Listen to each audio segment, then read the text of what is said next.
Hello, my name is George Felix and I'm doing a research paper on the original intent of the Privileges and Humanities Clause. The 14th Amendment was adopted on July 9, 1868, Section 1 stating no state shall make or enforce any law which shall abridge the privileges or humanities of citizens of the United States, nor shall any state deprive any persons of life, liberty, or property without due process of law, nor deny to any person with its jurisdiction the equal protection of the laws. Citizens and Congress always are triggered on the interpretation of the Privileges and Humanities Clause and what it stands for. Throughout history, I'm going to try to interpret and understand the meaning of this amendment. John Armour Bingham was a Republican representative from Ohio.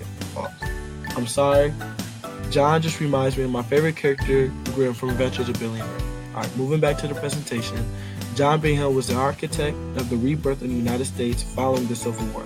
A leading anti-slavery lawyer and congressman from Ohio, Bingham wrote the most important part of the 14th Amendment to the Constitution, which guarantees fundamental rights and equality to all Americans. Bingham and the other moderates viewed ratification of the 14th Amendment as the key requirement for readmitting former Confederate states of Congress. Despite embracing the extension of civil rights for former slaves, moderates like Bingham did not necessarily support federal legislation guaranteeing voting rights for blacks. The enfranchisement of blacks was highly controversial among Bingham's constituents back in Ohio, where blacks were still not allowed to vote.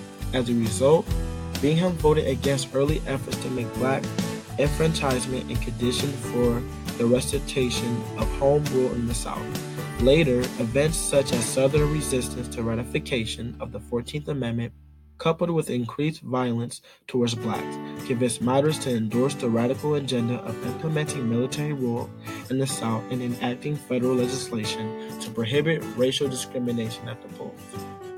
Bingham states that many instances of state injustice and oppression have already occurred in the state legislation of this union, of flagrant violations of the guaranteed privileges of citizens of the United States, for which the national government furnished and could furnish by law no remedy whatever.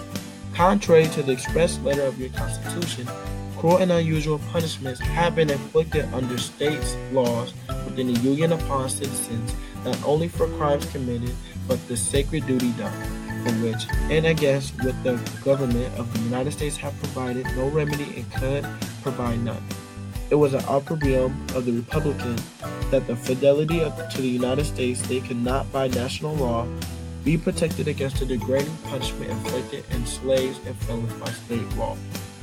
The great want of the citizen and stranger protection by national law from unconstitutional state enactments is supplied by the first section of this amendment. John Bingham believed the power of the privileges of humanity should be reserved to the citizens and not a right, power and empowered by Congress. He wanted the privileges of humanities to correlate with the Bill of Rights. He saw a simple, strong plan declaration that equal laws and equal and exact justice shall hereafter be secured within every state of the Union, guaranteeing equal protection for any person, no matter whence he comes, or how poor, how weak, how simple, no matter how friendly. In the end, Bingham ideologies are the framework of this amendment to protect the fundamental freedoms and equality of all Americans. The influences of court cases are exponential, like the slaughterhouse cases in 1873. In the slaughterhouse cases, waste products from slaughterhouses located upstream of New Orleans had caused serious health problems for years by the time Louisiana decided to consolidate the industries into the slaughterhouse located south of the city. Slaughterhouse owners were incensed. They challenged the state's action, citing the 14th Amendment's Privileges and Humanities Clause as the remedy. The court said that the Privileges and Humanities Clause only prevented the federal government from abridging privileges and immunities guaranteed in the 14th Amendment, and that the clause did not apply to the states. The move gutted the Privileges and Humanities Clause of its effect and kept the door open for Jim Crow laws in the South. To this day, the Privileges and Humanities Clause is seldom invoked.